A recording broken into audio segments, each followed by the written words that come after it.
Praise the lord. మన ప్రభువును ప్రియరక్షకుడైన యేసుక్రీస్తు వారి అతి ప్రశస్తమైన నామంలో మీ అందరికీ ఉదయకాల శుభాభివందనములు తెలియజేస్తా ఉన్నాను. ఈ దినము కొరకు ఏర్పాటు చేయబడిన పాత నిబంధన పాఠ్య భాగము రూతు గ్రంథము 1వ అధ్యాయము 9వ వచనము. నెమ్మది నొందునట్లు యెహోవా దయచేయునుగాక.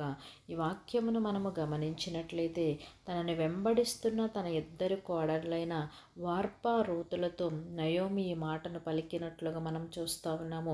నా ప్రియ సహోదరులారా, నేడు నీవు ఎదుర్కొంటున్న అనేకమైన కష్ట పరిస్థితులను బట్టి నెమ్మది లేని జీవితమును నీవు జీవిస్తున్నావా?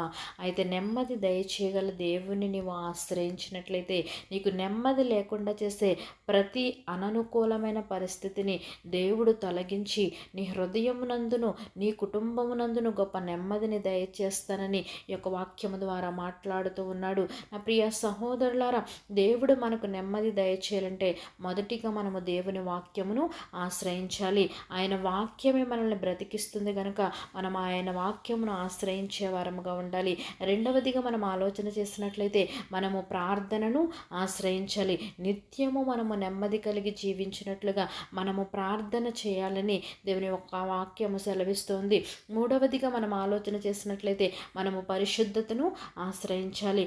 ఎవరైతే దేవుని వాక్యమును ఆశ్రయించి ఆయనను ప్రార్థనను ఆశ్రయించి పరిశుద్ధతను ఆశ్రయిస్తారో వారు అనేకమైన కష్ట పరిస్థితులను ఎదుర్కొంటున్నప్పటికీ కూడా వారి జీవితంలో నెమ్మది లేని స్థితిలో వారు ఉన్నప్పటికీ కూడా దేవుడు వారికి నెమ్మదిని దయచేసి ఆయన ఆశ్రయాన్ని కలిగిస్తానని ఈ యొక్క వాక్యం ద్వారా తెలియజేస్తూ ఉన్నాడు. నెమ్మది లేకుండా చేసే ప్రతి అననుకూల పరిస్థితి నుంచి దేవుడు తొలగించి వాటి నుంచి నీకు విడుదల అనుగ్రహిస్తానని, నీ హృదయమునకును నీ కుటుంబమునకును గొప్ప నెమ్మదిని దయచేస్తానని యొక్క వాక్యం ద్వారా తెలియజేస్తున్నాడు.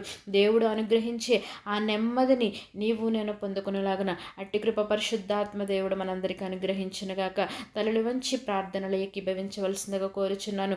మహోన్నతుడును మహాగణుడైన మా ప్రియ పరలోకపు తండ్రి, నీ ఘనమైన శ్రేష్టమైన నామానికి స్తోత్రములు చెల్లిస్తూ ఉన్నాము.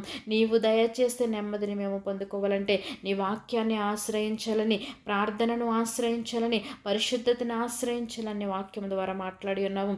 నిన్ను ఆశ్రయించే వారంగా ఉండడానికి సహాయం దయచేయండి. నీవు ఇచ్చే నెమ్మదిని పొందుకునే అట్టి జీవితాలు మేము కలిగి జీవించడానికి సహాయం అనుగ్రహించమని యేసు అతి పరిశుద్ధ నామములో అడిగి వేడుకొనుచున్నాము తండ్రి. ఆమేన్.